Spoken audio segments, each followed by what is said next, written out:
السلام عليكم ورحمة الله وبركاته. إن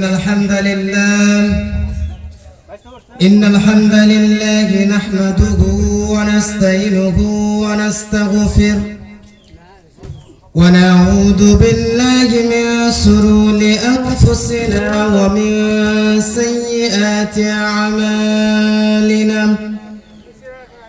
من يهده الله فلا مضل له ومن يضلله فلا هادي له.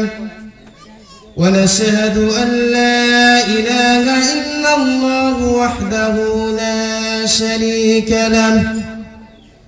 ونشهد أن محمدا عبده ورسوله.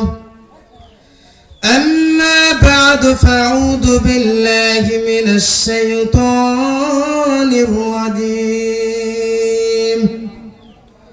ولله الملك السماوات والأرض. আলহামদুলিল্লাহ, প্রশংসা একমাত্র সে মহান রব্বুল ইজ্জতের জন্য, যে মহান রব্বুল আলামিন এত সুন্দর একটি আয়োজন করার মতন সুযোগ করে দিয়েছেন।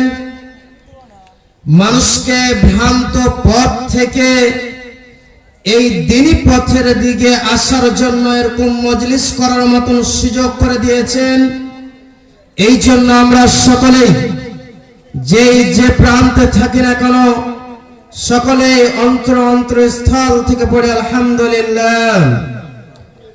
দুরূদ ও সালাম বর্ষিত হোক সাইয়্যিদুল মুরসালিন খাতামান নবিয়্যিন নবী কুল শিরোমণি জনাব মুহাম্মদুর রাসূলুল্লাহ সাল্লাল্লাহু আলাইহি ওয়াসাল্লাম, যিনার আদর্শে আদর্শিত হতে পারলেন ইহকাল ত্যাগ করে কাল কিয়ামতের ময়দানে সুখময় জান্নাত লাভ করতে পারবো।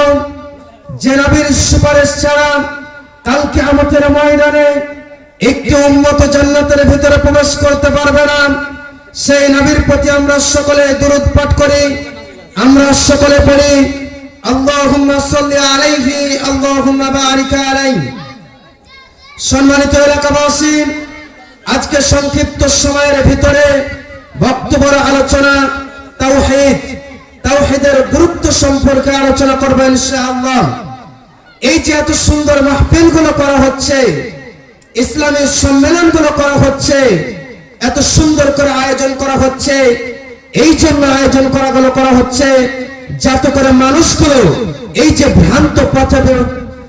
ভ্রান্ত পথের দিকে মানুষ এগিয়ে চলছে, নিশার দ্রব্যের সাথে লিপ্ত হচ্ছে, জেনার সাথে লিপ্ত হচ্ছে, অশ্লীল কাজের সাথে লিপ্ত হচ্ছে।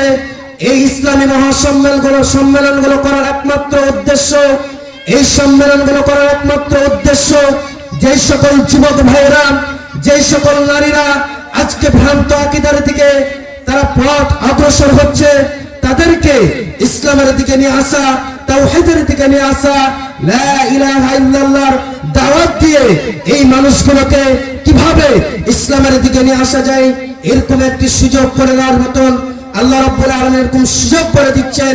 এই জন্য আমরা সকলে আবার শুকরিয়া পাঠ করি, আমরা সকলে পড়ি আলহামদুলিল্লাহ। আজকে তাওহীদ এই সম্পর্কে আলোচনা করব ইনশাআল্লাহ। তাওহীদ অত্যন্ত একটি গুরুত্বপূর্ণ বিষয়, কারণ ইসলামের দৃষ্টিতে যতগুলো বিষয় রয়েছে, ইসলামের দৃষ্টিতে যে সকল বিষয়বস্তু রয়েছে, তার মধ্যে সবচেয়ে গুরুত্বপূর্ণ, সবচেয়ে আকর্ষণীয় বিষয় হচ্ছে এই তাওহীদ।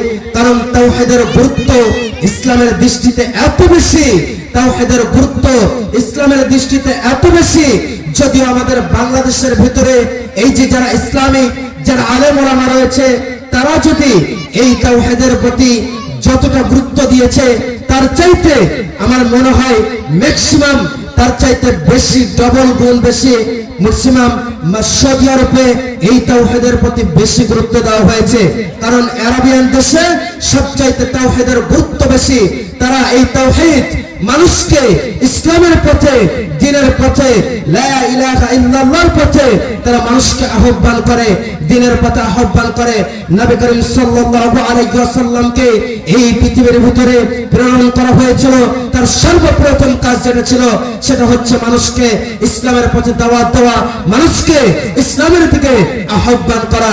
কিন্তু আজকে আমরা যারা আলেম ওলামা রয়েছে, আজকে যারা বড় বড় শায়েখ রয়েছে, তারা কিন্তু এই পথের দিকে অগ্রসর খুব কম।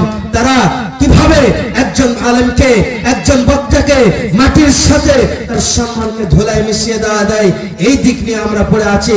অথচ একজন আলেমের কাজ হলো কিভাবে তার কোরআনের দিকে তাকে আহ্বান করতে হবে, কিভাবে মানুষকে এই দিনে দাওয়াত দিতে হবে, এই সকল কাজের দিকে আমাদের যাওয়া উচিত। অতএব আমরা আজকে এই তাওহীদ সম্পর্কে শুনবো ইনশাআল্লাহ। ইসলামের দৃষ্টিতে যেমনি ভাবে তাওহীদ অত্যন্ত গুরুত্বপূর্ণ বিষয়, তেমনি ভাবে একজন মানুষের জীবনে যদি তাওহীদ না থাকে, একজন মানুষের জীবনে যদি তাওহীদ না থাকে, তাহলে সেই ব্যক্তির কোনো ইবাদত কবুল হতে পারে না, সেই ব্যক্তির কোনো ইবাদত গ্রহণযোগ্য হতে পারে না। কারণ সেই ব্যক্তির ইবাদত গ্রহণযোগ্য হওয়ার জন্য, সেই ব্যক্তির সমস্ত আমল গ্রহণযোগ্য হওয়ার জন্য সবচাইতে যেটা গুরুত্বপূর্ণ কাজ সেটা হচ্ছে তাওহীদ। যদি আপনার তাওহীদ ঠিক থাকে তাহলে আপনার ইবাদত কবুল হবে, আর আপনার তাওহীদ যদি ঠিক না থাকে নচেত আপনার কোনো ইবাদত কবুল হবে না। এটা আল্লাহ রাব্বুল আলামিন বলতেছেন। অতএব আপনাকে আমাকে এই তাওহীদের দিকে গুরুত্ব দিতে হবে, তাওহীদের ফজিলত সম্পর্কে জানতে হবে, তাওহীদের আবিধানিক অর্থ সম্পর্কে আজকে আমরা জেনে দেব। এই তাওহীদের আবিধানিক অর্থ হচ্ছে, মূলত তাওহীদ শব্দটি আরবি ওয়াহাদা ইউহিদু মাসদার থেকে এখানে তাওহীদ শব্দটিকে নিয়ে আসা হয়েছে, যার অর্থ করা হয়েছে একক বলে জানা, আল্লাহ রাব্বুল আলামিনকে একক বলে জানতে হবে। এর অর্থ হচ্ছে একক করা। এর পারিভাষিক অর্থ সম্পর্কে আমাদেরকে জানতে হবে, আল্লাহ রাব্বুল আলামিনকে একনিষ্ঠার সাথে আল্লাহ রাব্বুল আলামিনকে বিশ্বাস করতে হবে, এক হিসাবে আল্লাহ রাব্বুল আলামিনকে বিশ্বাস করতে হবে। কারণ আজকে বিশ্বের মধ্যে যারা হিন্দু রয়েছে তারা আজও মনে করে, তারা আজও বিশ্বাস করে যে আল্লাহ রাব্বুল আলামিন এক রয়েছে। তারা আবার কিছু মূর্তি পূজা করে, তারা কিছু গাছের কিছু ইবাদত করে থাকে, তারা সেটা নামকরণ করে থাকে। এটা হয়তো আমাদেরকে জীবন দান করেছে, আবার কিছুর মূর্তির ইবাদত করে থাকে, তারা হয়তো কল্পনা করে, হয়তো আমাদেরকে এটা রিজিক দিয়ে থাকে। অতএব আজকে যারা হিন্দু জাতি রয়েছে তারা এই সকল ভাবনা চিন্তার ভিতরে রয়েছে।